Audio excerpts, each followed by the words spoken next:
morning, Earthlings. How you doing today? Welcome to the show. Josh Poe at First Contact Radio. All right, moving right along in the week here. Today's Wednesday, right? Yeah, Wednesday. And let's jump into our space weather. Look at things right off the bat. All right, we can see we have 451.9 kilometers per second is our solar wind for today. At the moment, our planetary K-index is low. We're at a 0 right now and expecting no more than a 1 the next 24 hours. And our forecasts for M-class flares are up there a little bit higher than yesterday. Today they're at 55%, but very low chance that we're going to have an X-class flare. And activities for solar magnetic storms very low, only about 6% chance. If we take a look at the news here for today at their site, tells us that the big news here is the double flyby alert. China's new space station, the Tiangong-1, is making a series of evening flybys over the U.S. this weekend, or this week. Skywatchers who go out and see it might spot a second spacecraft. The unmanned Shenzhou 8 probe is traveling alongside Tiangong-1 as it practices rendezvous and docking maneuvers, which expected to continue for many nights to come. And we can check the tracker here. We have a satellite tracker to show you what that looks like. You go and you post your code there, and then it will tell you where satellites are flying by. Pretty interesting, keeping an eye on what's going on in the sky. Hey, look, that's a rhyme. How about that? I'm a poet and didn't know it. Haha. All right. Dirk Bradshaw's with us today. He has a story about chupacabras. So let's find out what Dirk has to say. Dirk, over to you. Flying high above the planet Earth, this is the Cosmic News with Dirk Bradshaw. I am Dirk Bradshaw. All those sightings of the chupacabra were first reported in Puerto Rico.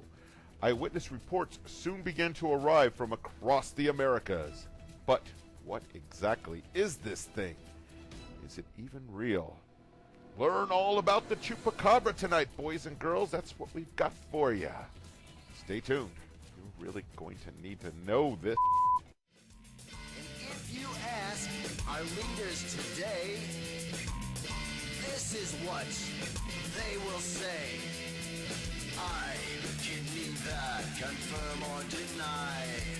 I can neither confirm or deny. I can neither confirm or deny. What's up with their lives?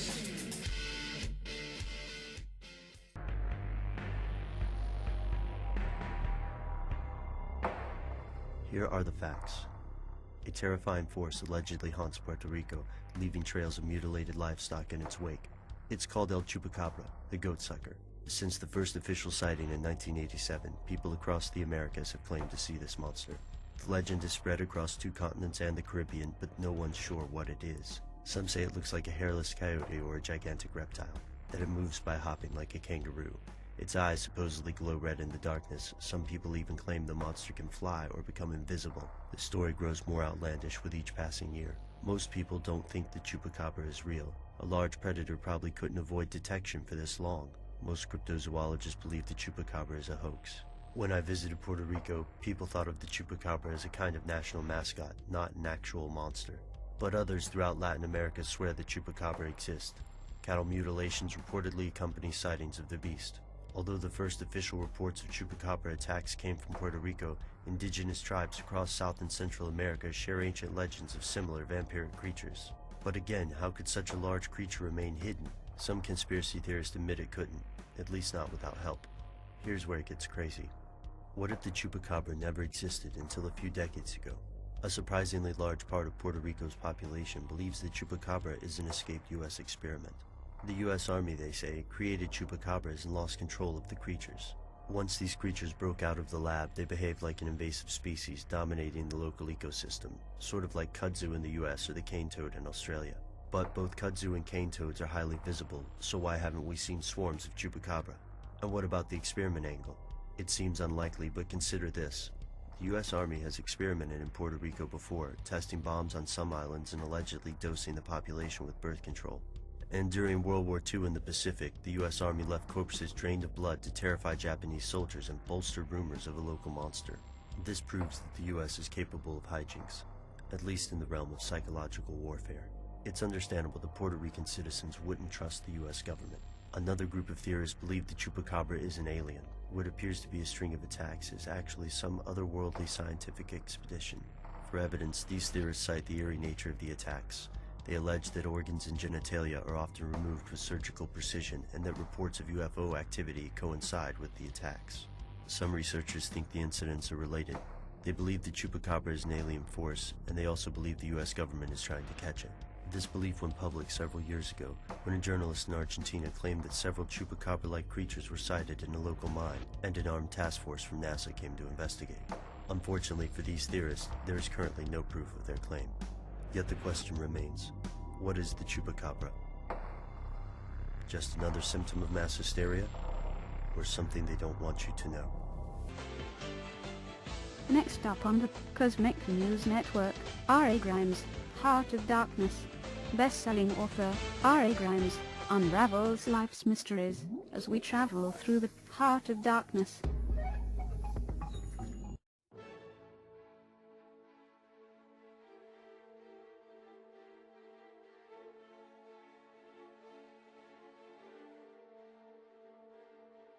I remember standing in line at the grocery store, and I saw an issue of Newsweek on the stands. It had Steve Jobs on the cover, with the words, "American Genius." Steve Jobs, how he drove Apple to victory, how he changed our world. I would not have had a problem with the cover, had it stopped at the third sentence. Excuse me for not bending at the knee to inhale Mr. Jobs' essence, but changed our world. Louis Pasteur, Alexander Fleming, Johann Gutenberg, and the Wright brothers changed our world through a series of firsts. Not Steve Jobs. As far as inventions go, the iPod, not so much. It did allow me to work out harder at the gym and run longer than before. For that, I thank him. Following that article in Newsweek, on the very next page, was a second written piece titled, "How Apple Revolutionized Our World." Let me clear something up that may shock you. Contrary to what many imply, Steve Jobs did not invent the concept of personal computing, iTunes, iPod, or the iPhone. He did not even have the first commercial products or services these inventions are credited with. He did give rise to the lowercase I being used in front of everything, while I am debunking misconceptions. Thomas Edison did not invent the light bulb. Sorry, I know I just blew your mind. What Thomas Edison and Steve Jobs did best was refine existing products, services, or ideas, and market the hell out of them. If anything, Madison Avenue should be mourning the loss of Jobs. He was a hell of an advertiser. To quote the Wikipedia article on him, Edison was legally attributed with most of the inventions produced there, though many employees carried out research and development under his direction. Ironically, both found themselves the subject of lawsuits and had patent issues. Edison's true success, like that of his friend Henry Ford, was in his ability to maximize profits through establishment of mass production systems and intellectual property rights. Sound familiar? Here are some of the things Edison is generally credited with inventing, and who really did invent them. The light bulb was invented by Humphrey Davy in 1802. The X-ray was really Nikola Tesla. Motion picture camera was invented by Louis Le Prince and William Kennedy Dixon. Steve Jobs, along with his pals Steve the Wozniak and Mike Markula, did not invent the personal computer. IBM had released the Wang 2200 3 years prior to the Apple I being introduced. Jobs was smart enough to recognize the market potential of the Xerox PARC GUI, which heavily inspired what we know today as the Mac OS X operating system, and Git. Xerox did attempt to file suit at one point, but it was tossed out of court as the statute of limitations had expired. SoundJam, which was software developed by Cassidy and Green, eventually became known as iTunes when it was purchased by Apple. The interface that Apple gave iTunes looked eerily similar to another MP3 managing software program at the time, Napster, which was released 2 years prior to iTunes. The iPod was not even the first hardware device that could play MP3s. In 1996, Audio Highway had an MP3 player that could download and upload MP3s to a personal computer. I am not going to debate what came first, Android or the iPhone. It is a moot point. Neither was the first touch-screen smartphone running a mobile OS. Tablet computing dates as far back as 1888, with a patent granted to Alicia Gray for using an electronic stylus device for capturing handwriting. So why is everyone heaping accolades upon a man who did not truly invent any firsts? That is business. Jobs was more P.T. Barnum looking for the next big thing, and when he found it, he jumped in head first, then marketed it like no other, knowing a ton of people would buy into the hype. So I ask again, how did he exactly change the world? A great many people have contributed new ideas and invented many world-changing things. Some by accident. Steve Jobs, or more accurately his employees, only improved upon the ideas of others and then advertised them really well. I mourn the loss of a great businessman and entrepreneur, and yes, a great showman.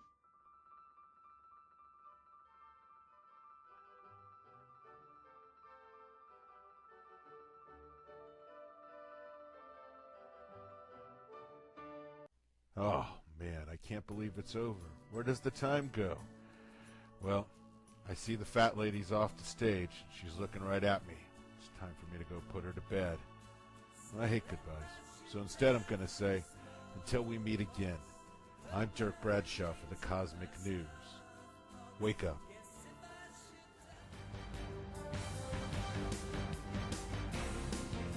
This is the UFO News with Joshua Poet. All right, Dirk, thank you very much. Time for the UFO news. I've got 4 good stories for you today. First one comes to us from France. It took place on the 15th. Strange UFO activity was seen and recorded in the night sky above Goyles-Platon in France on Tuesday the 15th of November 2011. We have a video right here, so let's check out what this video was doing. Tells us it's changing different colors here, so we're going to see momentarily. I'm going to jump ahead here. Alright, you can see it's a small object up in the sky right in the middle of the screen, blinking, and as we get in closer, well, that looks quite interesting. The shape of it, it's not actually circular. I guess the angle in which they're showing it is a bit off. But it definitely has a multicolored glow to it, as you can see.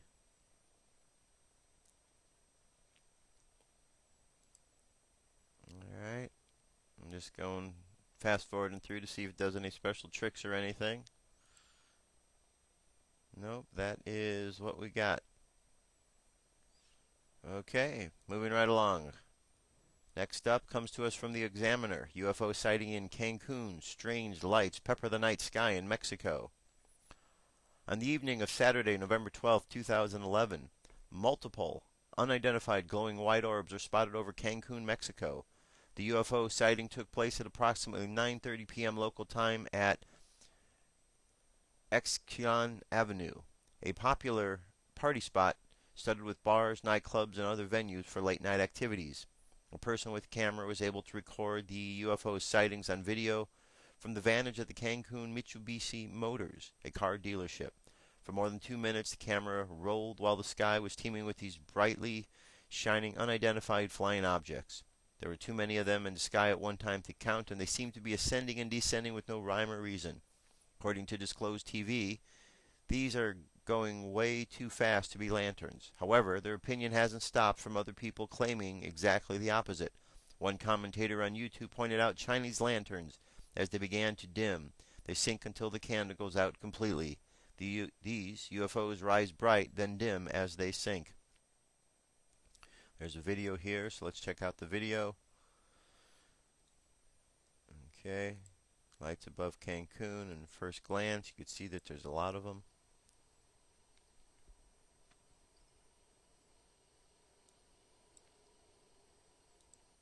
Alright, let's move Move along here. So you can see there's quite a few of them in the image. And they do seem to change into different formations that they are moving in. The last one was a bit more circular. Now they seem to be lining up. Alright, you can see this one moving up here. So quite interesting. I was over Cancun on the weekend. So activity in Cancun. Okay, now I want to show you this map here. This is a map, we haven't looked at it in a while. This is the live MUFON event feed map. So we can take a good look at what's going on out there around the country. And you could see here, you know, where all the big sightings are. Then all you have to do is just go click on them and you'll see that on the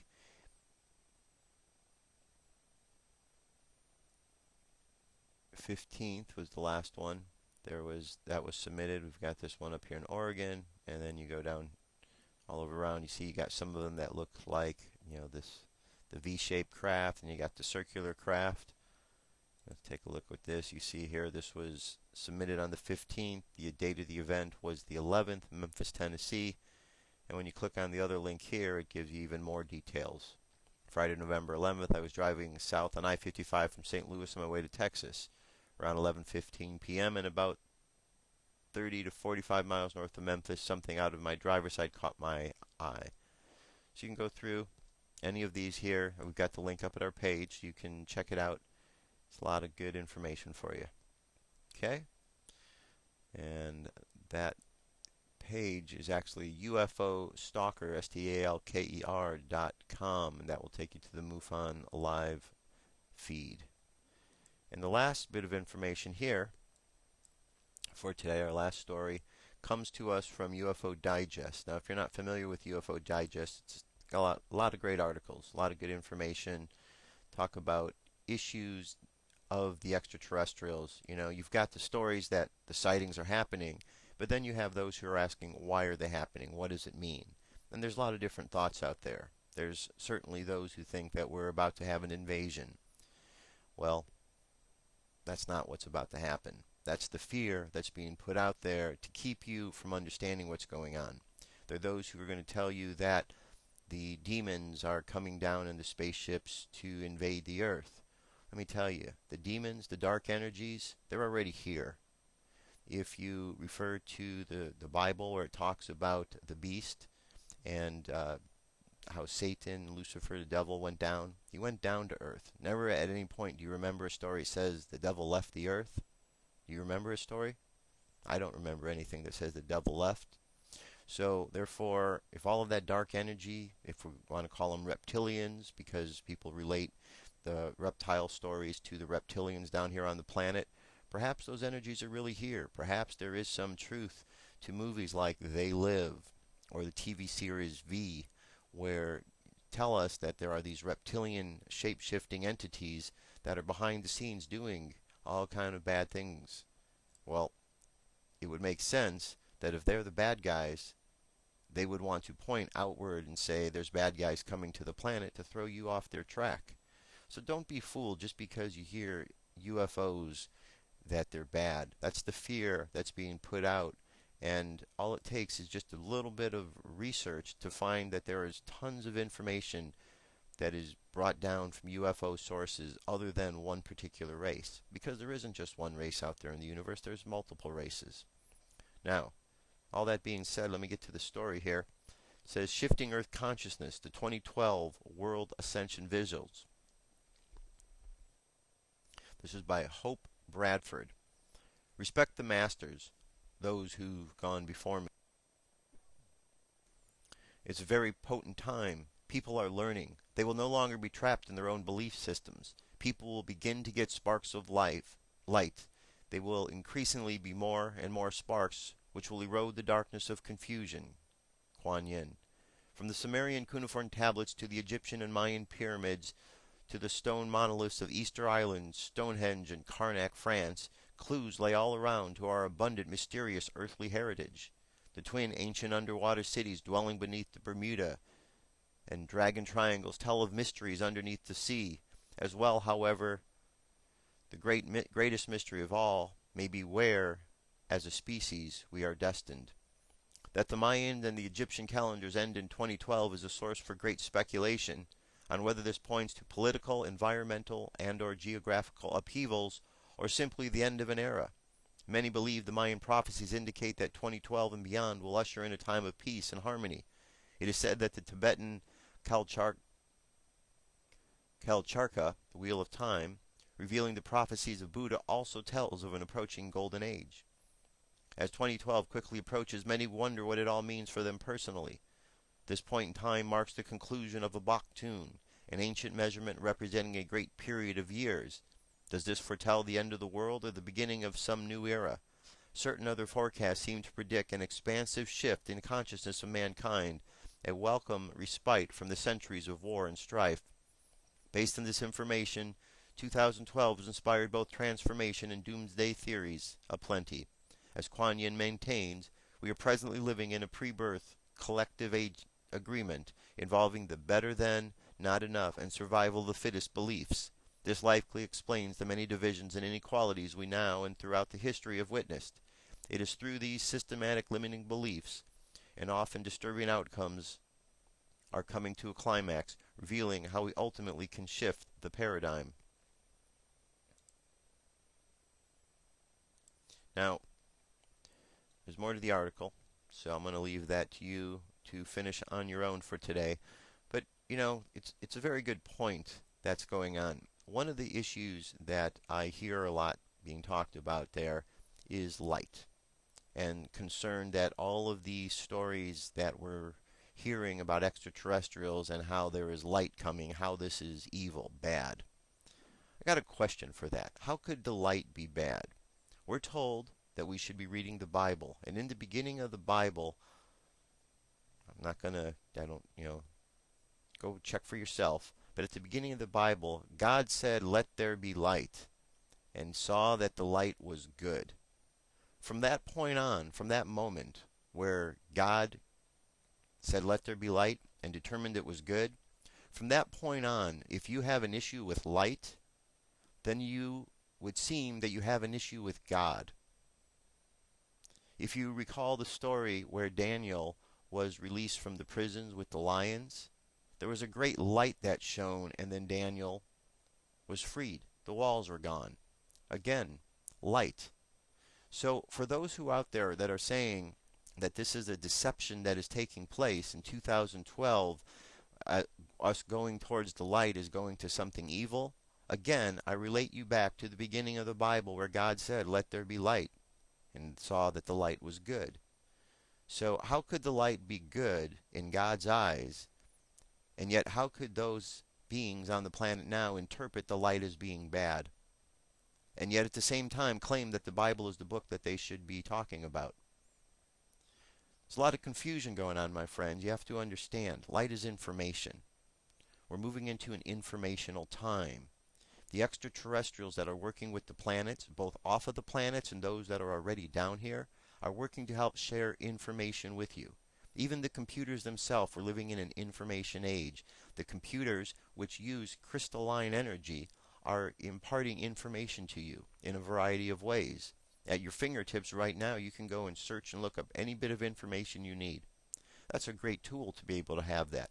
The more information, the more light you have, the more evolved you become because you grow in consciousness. That's the whole idea of these shifts. There's not some evil aliens about to come down here from some galactic gateway that are coming to get you. That's the fear that's being put out there. You don't want to buy into that fear. You want to understand that the goodness of the universe exists all over the place, and there's a lot more beings out there off of this planet that truly want to see you and all other earthlings on this planet evolve in a positive, spiritually responsible manner. They don't want to see you destroyed. And the great creator didn't create you on this planet to get you to this point in time and just wipe you out. That's not the idea as well. This is a great time, a great shift, an opportunity for us to really grow and step up. That's why I always call it a galactic graduation. There's more to meets the eye than what's going on. So don't get caught up in all of the stories that the world's ending, because the world's not going to end. The problems that are ending are the darkness of humanity. That's changing to the higher consciousness as people bring in more light, more awareness, and raise themselves up to a spiritual place where they have a bit more understanding. So there you have it. That's our UFO news for today. I'm going to jump away to a song. When I get back, we're going to continue on with more news, conspiracy theories, all that kind of good stuff. Stay tuned. What if our government was responsible for some of the greatest crimes against this nation? Would you really want to know? These are big questions, but these questions deserve answers. It's time to demand the truth. People should not be afraid of their governments. Governments should be afraid of them. 9/11 was an inside job. Kennedy was killed by the CIA. Jimmy Carter saw UFO. Answers to secrets you need to know. So wake up, wake up, wake up, wake up. Wake up, wake up, wake up. Wake up, wake up, wake up, wake up. Wake up, wake up, wake up.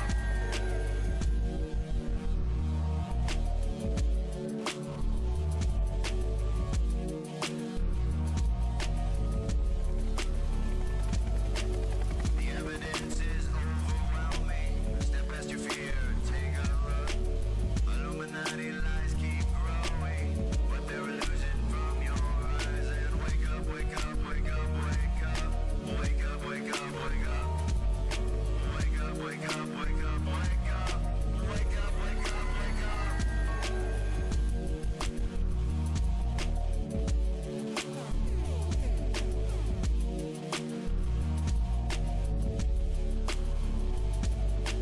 What would our founding fathers say if they were alive today? Must be turning in their graves. Redcoats are coming, big brothers watching. Wake up, wake up, wake up, wake up. Wake up, wake up, wake up. Wake up, wake up, wake up, wake up. Wake up, wake up, wake up. What if I land and two if I see? And I on the opposite shore will be ready to ride and spread the alarm through every Middlesex village and farm. Whenever any form of government becomes destructive of these ends, it is the right of the people to alter or abolish it.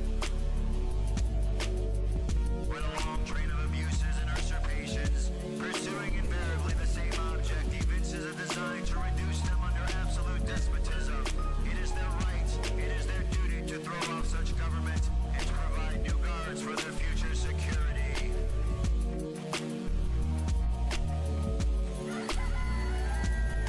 Wake up, wake up, wake up, wake up. Wake up, wake up, wake up. Wake up, wake up, wake up, wake up. Wake up, wake up, wake up. Wake up, wake up, wake up, wake up. Wake up, wake up, wake up. Wake up, wake up, wake up, wake up. Wake up, wake up, wake up. Patriots arise. It's time to demand the truth. All right. That song's called Wake Up. You can download it for free, absolutely free. Just go to our website. It's on the left-hand side. Click on the link. Get the video, pass it around to anybody you know that's asleep. We all need to wake up, my friends. If you're awake, that's great. Wake up your neighbor, because you need to make sure they're awake to know what's going on, because they don't want to miss the action. A lot of good times ahead. Lots of good times ahead. All right, Ron Paul. We're going to start things off with him. He has made quite a splash out there, and though the mainstream media is trying to ignore him, he is continuing to make waves, and they cannot ignore him. Now he's said to be in a four-way tie in Iowa, so their efforts are not working. One of the groups that really likes Ron Paul are the veterans. Ron Paul stands up for what the veterans are about. He stands up for the military. He wants to see them come home safe and sound. That is a different policy than what is going on with those who are more warmongering, that they just want to keep sending out to another war. Well, the soldiers are tired of it. The military personnel, they didn't go in to fight war after war. They went in there to defend their friends, their family, and now they want to have a bit more of a peaceful situation. So let's hear what is said. This was Ron Paul with Judge Napolitano. As we were discussing, this weekend's Republican presidential debate gave Congressman Ron Paul a mere 89 seconds to speak out of a 1-hour broadcast. Foreign policy was the debate's key issue, and with a topic so important to every American's security, why was his fiscally conservative message kept quiet? This, as the GOP hopeful raised almost $1 million on Veterans Day last Thursday toward his presidential campaign. Here to discuss are two United States veterans, former Air Force intelligence officer Lancia Stewart and former Army specialist Nathan Cox. Veterans, welcome to Freedom Watch. It's a pleasure to have you. Lancia, to you first. Is there a feeling amongst members of the military that the government is overextended, does too much, spends too much, is in too many countries, and it might be time to pull back? Your Honor, I can't really speak for the entire military because inside of the military itself there are so many different political views. But even inside of the military, sometimes we see that the government is spending money on things that could be spent on quality of life, could be spent on better war-making techniques, improving bases, things of that nature. Nathan, you're wearing a uniform, you are a veteran, and you have a Ron Paul button on your uniform. I have read that Ron Paul receives more campaign contributions from active duty military than the other Republican candidates combined. Is this so? And if so, why is this so, Nathan? Thank you for having me on, Judge. Well, you're right. It is true, and you can look at the FEC filing reports to, to back that up. And my belief, the reason why that percent is so high is because our troops realize that what we're doing overseas right now is not in line with what the Constitution, has put out for us as far as interventionism. We don't believe, or that percent of military veterans and people serving most likely believe that we should have a non-interventionist foreign policy that are very. Got it. Lancia, you were an intelligence in the intelligence department of the Air Force, division of the Air Force, for over 20 years. A serious yes, person. Yes, sir. Master Sergeant in the Air Force. Okay, a serious assignment, seriously concerned with the national security of the country. Who do you support for president and why? I support Ron Paul mainly because when he discusses where we should be going with the United States military, where he goes when it talks about the money being spent by Congress, he doesn't waver from his position. The Fed has not always been here. And knowing that during a recession that the Occupy Wall Street movement had to happen because Congress could not curb itself is a very serious issue. And as a military member, myself, my husband, who's a retired Marine, my friends in the Army, Navy, Air Force, Marine Corps can be sent to all of these countries and in all of these conflicts, and without a clear vision as to why we're there, how long we're going to stay there, or what we plan to do while we're in country, puts us at risk for no apparent reason other than what might be construed as national foreign policy by those who don't know what that is. Got it. Nathan, last question. The Army is volunteer. You volunteered to join the Army. Did you have a change of heart in your feeling about your assignment after you volunteered? Did you feel differently when you left than when you entered? Yes, I did, Judge. It was actually, I deployed to Baghdad in October of 2007, and it was just a month or two later that a friend of mine back in the States told me to check out what Ron Paul was saying, which was obviously during the last presidential election. And that's exactly what I did. I looked on YouTube, I was watching the debates via YouTube, and I was watching his interviews on YouTube, and everything he was saying just made complete sense. So I started ordering books and blogging about it and sharing it with my peers and my leaders. And since then, I've just become a full-blown activist. Got it. Lancia Stewart, Nathan Cox, thank you for the service you've given to the country, and thank you for joining us on Freedom Watch. Thank you for having me. Thank you, Your Honor. Earlier today, the Supreme Court made an announcement. Okay, so moving right along here. Now, the Occupy movements are still going on, and you heard about the latest with the rulings to clear out Zuccotti Park and get them moving along. But do you really think that that's going to happen? Do you think that what occurred and what they're doing is only going to incite more problems? Well, let's listen to this video and see what kind of thoughts this brings to your mind. For the movement. I spoke to an Occupy Wall Street organizer, Andrew Hutchins. To start things off, I asked him to tell me what kind of reaction he's seeing on the ground from the ruling. Take a listen. It's really difficult as somebody who's part of the direct action working group who oversaw park defense and oversaw a lot of the actions that happened over the course of the night last night to figure out where these lines between legal and illegal are. I mean, you know, we saw the police continuing to protect, with, riot cops around the park with barricades, even when this injunction had been filed.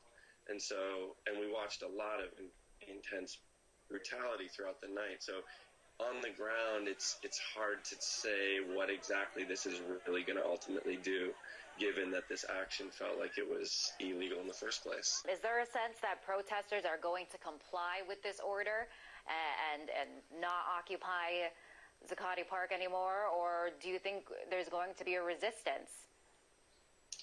There's definitely, we are going to face a resistance from the police in New York City, but our interest is in liberating space and creating opening up social spaces in which people can fill it with the things that they really care about and the things they want to see change. And so a lot of us have determined that public space and holding public space in which people can step into is of integral importance to the things that we've created that we in a way stumbled upon. You know, some people say that this police crackdown is a way to silence the movement and to bring an end to it. It's reaching its 2-month anniversary on Thursday. Is that what you think it is, that this is an attempt to put an end to the Occupy Wall Street movement? I think there are a lot of people, I think there's a 1% of people who would really like to see us go away. And we've been seeing it across the United States where police departments are using largely false pretexts to evict people and evict them in violent ways. And I think they want it to end. Now that you have been evicted from Zuccotti Park, is there any word on maybe where the movement will occupy in a new location, or what are the plans for the future now? And there are a lot of different, again, some say a leaderless movement, but I'd say some sort of leaderful movement. And so there are a lot of different groups working on a lot of different things. And I'm part of a few groups working on a few things. And we have the idea of other spaces, but we're really just concerned with securing one. And I think, it looks like people are most excited about Zuccotti. But it's really hard for me to say, just being one voice in this movement. And that was Occupy Wall Street organizer Andrew Hutchins. Okay, very good. So Occupy Wall Street's going strong, even though that there's a temporary hitch in the program here. It will continue on, you'll see. This is the struggle that goes on. You get those who have the power and they try to make their move. It's like a chess game. They make their move, and now they're going to wait to see what's going to happen, thinking that maybe this move is going to stop people. Do you really think people are going to stop? Really? So now that they've kicked them out of the park, do you really think that people say, oh, you know what? The problems with the Fed have gone away. All the problems of the world. We'll just go home. We don't have anything more to complain about. Do you really think that's going to happen? Yeah. It's going to happen, all right. Well, here's a message from Anonymous that's addressing this particular issue. Listen to this. They have an interesting perspective on what's going to happen.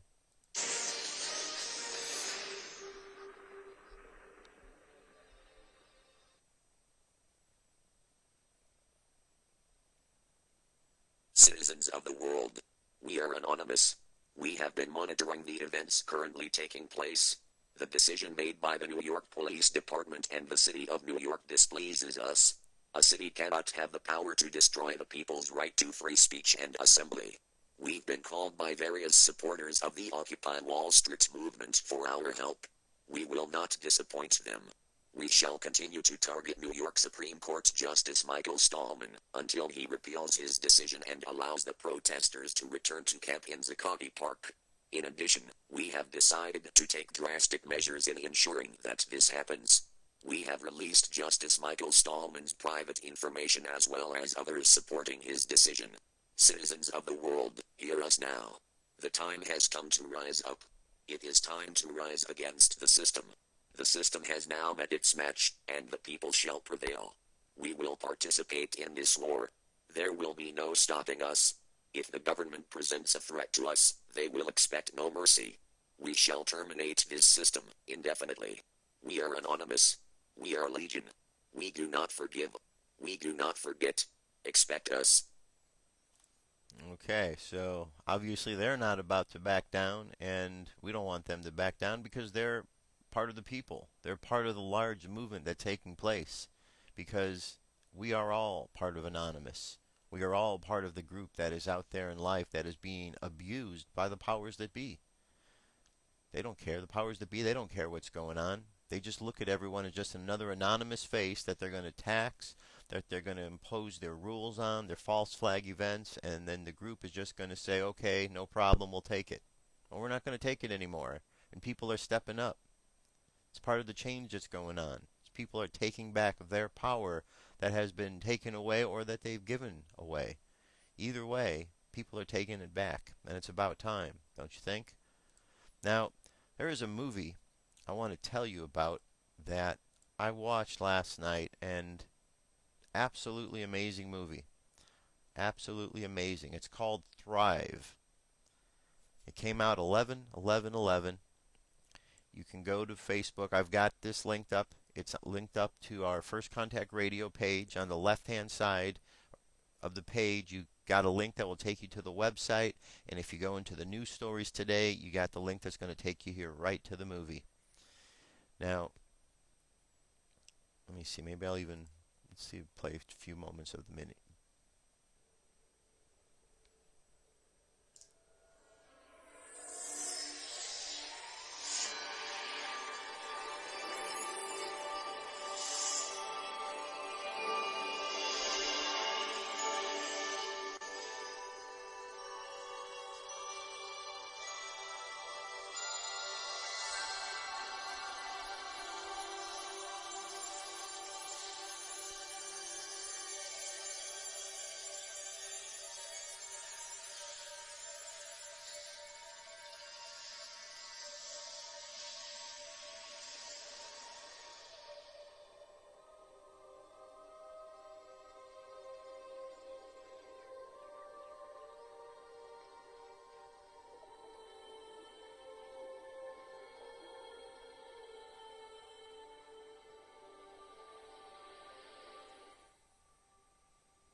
Now, as you can see, it's a pretty cool looking movie. It's 2 hours and 8 minutes in length. Well worth the time. Watch it today. You'll be glad that you did. It's got so much information. It is so well done. Absolutely well done. And then afterwards, you've got the link here to their page, thrivemovement.com. And it's got tons of information here where you can go. It talks about the movie. You got things in here. Let me go. Talks about the movie, and you go in here and you can see like information about the movie, the problems that it talks about within it, solutions are offered, the sectors that we need to be dealing with in the world, where you can get information about it. They got the movie right here. You could rent it. You could play it. I mean, this is really an awesome, awesome movie. And when I found it and I watched it, I started off and I thought, wow, it was 2 hours. It was late last night. And I just couldn't turn it off because every time that it got to it went through a chunk of information and it would come into something even more. It was just like a nice progressive step of what's going on in the world and really explaining it.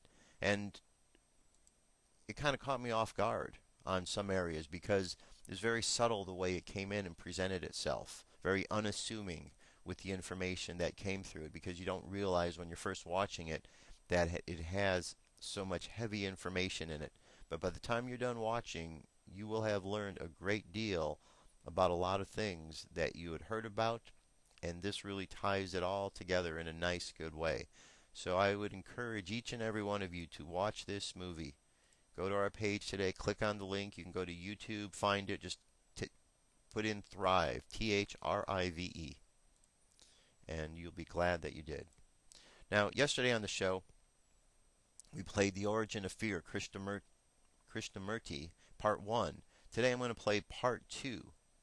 And where we had last left off, he was just about to state some of the reasons why people are fearful.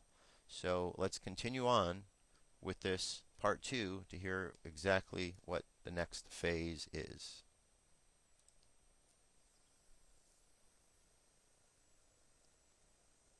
Comparing oneself with somebody else, psychologically. Obviously it is.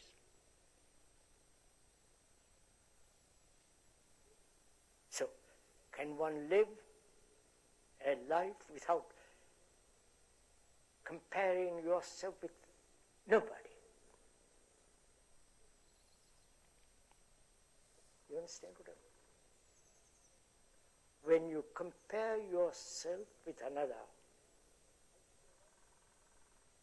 ideologically, psychologically, or even physically,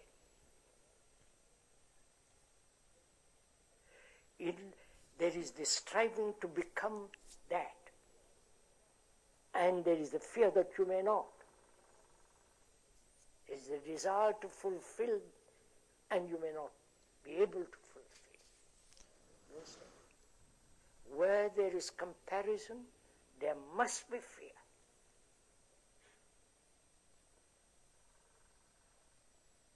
And so one inquires, asks, whether it is possible to live without a single comparison.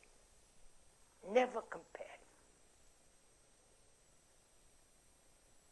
Whether you are beautiful or ugly, fair or not fair, physically, psychologically, approximating yourself to some ideal, to some pattern of values.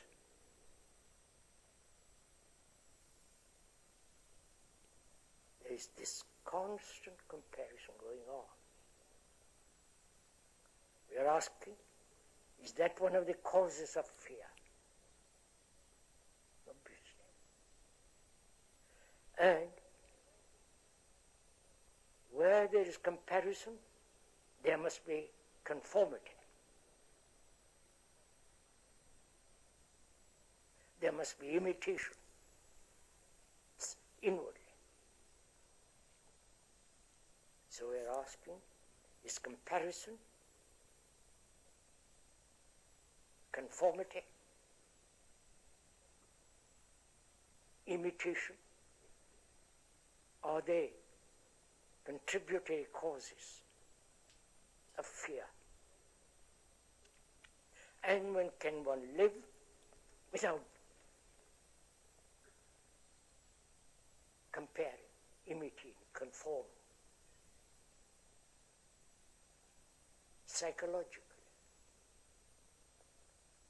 Obviously, one can. If those are the contributory factors of fear, and you are concerned with the ending of fear, then inwardly there is no comparison, which means there is no becoming. Comparison entails, the very meaning of the comparison is to become that which you think is better or higher, nobler, and so on.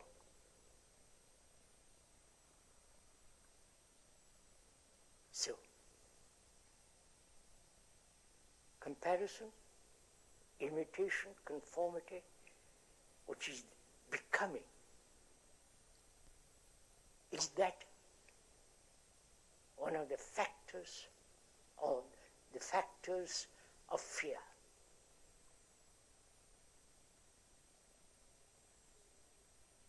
We are not saying it is, but you have to discover it for yourself. Then, if those are the factors, then the mind is seeing those factors as bringing about fear.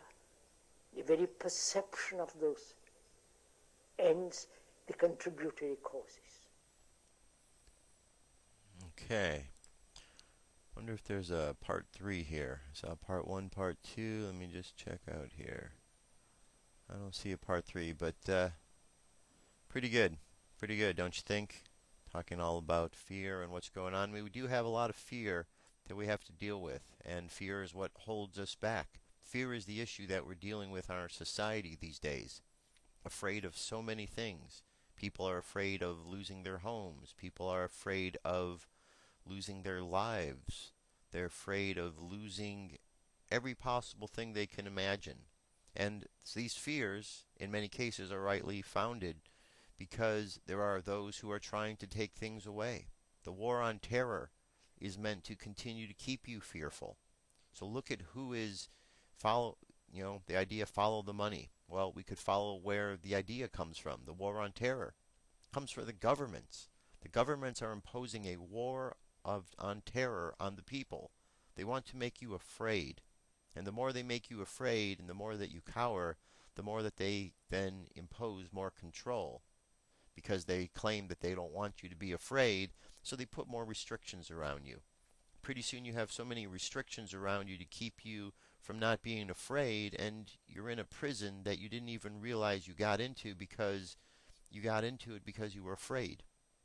False expectations appearing real. That's all that fear is.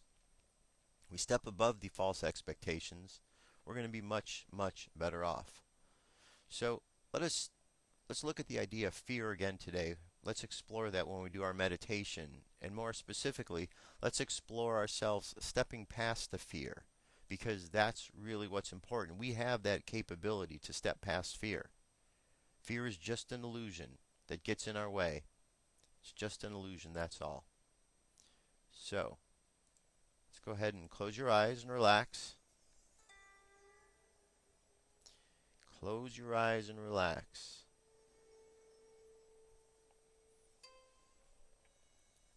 I want you to imagine the word fear, F-E-A-R. See those letters. And then as you're seeing that word fear, see those letters really puff themselves out really big. Imagine looking at them as being ominous looking letters. Fear. And then take a step back and look at that word. And as you look at it, you know what you realize? It's just a word. It's just a word, nothing more. It's a word that creates an illusion. It's a word that goes contrary to all of the teachings of the masters and the wise beings upon this planet, and all those wise beings who came down to share wisdom with us. It's just a word that is an illusion. But we're told that our job is to move past these illusions, to move to a place where we understand that there is something greater than fear, and that is love. And love is the theme that is talked about over and over and over again. From Jesus to Buddha to Gandhi. Love is the greatest source in the universe. And the only way it can be hidden is behind fear. So let's imagine that word, fear. Now looking at it in the right perspective, that it's just a word, and see this big word all puffed out. See it shrink smaller and smaller.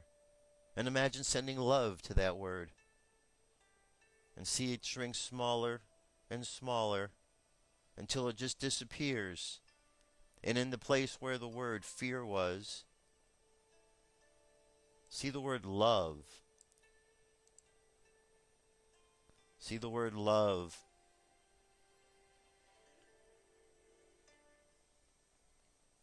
And allow that word to grow. And notice with the word love that the word glows. It feels warm. And the light of this love shines outward from person to person. And in this light of love, people become relaxed. They smile. They're happy. They work with one another. They create.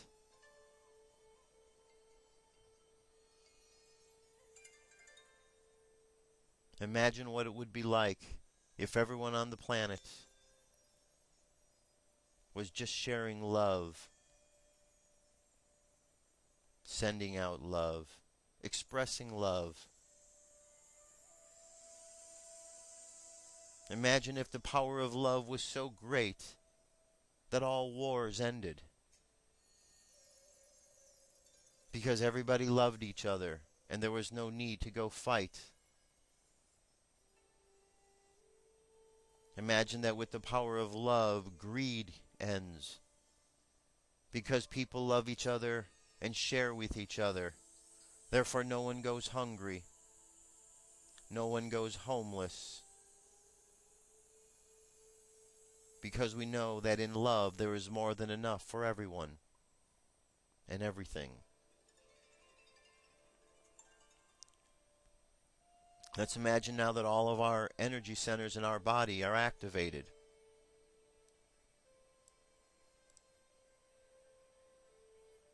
There's 7 energy centers in the body. They correlate to the 7 chakras, the 7 seals of the book of Revelation.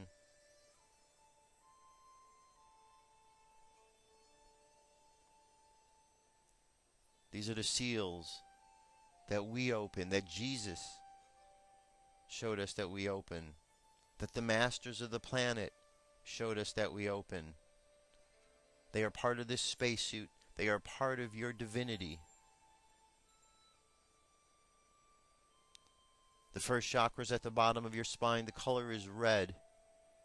Imagine the red color energy in that chakra. And imagine it just drawing the energy from the earth, connecting you to the earth. And then the energy raises up higher, right down the middle of your spine, right down the middle of your body. From the bottom of your spine a little bit higher to the belly button area. And there imagine the color orange. And then let the energy raise higher from that second chakra to the chakra above it, the energy center right below the rib cage. And imagine the color yellow. And then the energy raises higher to the heart chakra, right in the middle of your heart. Imagine the color green. And then up higher yet to your throat. This is your third eye. Imagine the color violet.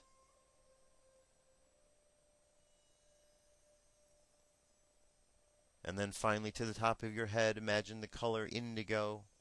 And then the light continues on into the cosmos. And there you are, connected energetically to the cosmos, to the earth. Made up of all of the same material as the universe, of the light, of the stardust.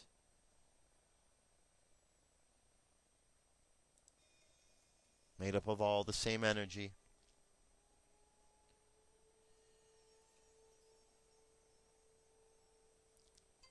And as you contemplate your connection to all that is, all that was, and all that ever shall be, let's bring our energy and attention back to the present moment, holding in our hearts and shining out brightly the light of love. We'll bring our energy and attention back on the count of 3. 3, coming back to the present moment filled with confidence. 2, coming back to the present moment filled with faith. And 1, coming back to the present moment happy, healthy, and whole. Happy, healthy, and whole. And there you have it, my friends. That's our show, our prayer, our meditation. It's been another great day. Thank you very much for being here and sharing in the process. For Dirk Bradshaw, my name's Josh Poet. We'll be back tomorrow with more news information. Till then, go out, have a great day, be safe, have fun. We'll talk to you soon. Peace. I'm out of here.